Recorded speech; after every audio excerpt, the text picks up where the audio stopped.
j'ai pris conscience de cette notion de, justement, de dialogue avec nos parts intérieures. Bon, il y a d'autres personnes qui en parlent très très bien, comme Isabelle Padovani, hein, dans le champ des multiples aspects intérieurs, c'est elle qui l'a développé. Ça m'a beaucoup intéressée. Je l'ai croisée avec des techniques comme les constellations familiales et plein d'autres. Et moi qui voyais ces apprentissages je dirais très conventionnel, très rassurant, surtout pour les organisations, les entreprises. Moi, je sais qu'il faut montrer patte blanche avec des formations certifiantes. Voilà, il faut avoir un certain langage, un certain discours, je dirais, rationnel. Les neurosciences viennent, je dirais, agrémenter tout ce paysage-là. C'est très bien, ça apporte énormément, mais il me manquait une substance. Et dès que je rentrais dans la notion de rituel, alors non pas de routine, mais je vais être précise là-dessus, je vais y venir, de rituel, un peu de rituel de passage et de transformation, on rentrait dans le champ de l'ésotérisme et ça ne me convenait pas du tout.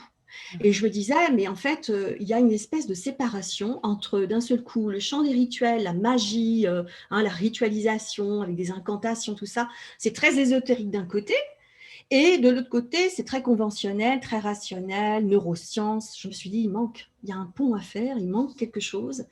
Et là, je me suis dit, OK, je prends ce qui me plaît ici, je prends ce qui me plaît ici, et j'essaie de rassembler ça. Et c'est comme ça que moi, j'ai construit finalement mon approche avec ce que j'appelle les lectures symboliques, donc la modélisation symbolique. Alors, il y a des techniques comme le clean language, je ne vais pas rentrer dans des explications comme ça, mais pour moi, l'importance du symbolisme, il est extrêmement fort. Et les rituels permettent d'entrer dans cette symbolisation. Le symbole, il s'adresse à l'inconscient. Il ne s'adresse pas au conscient, ce n'est pas rationnel.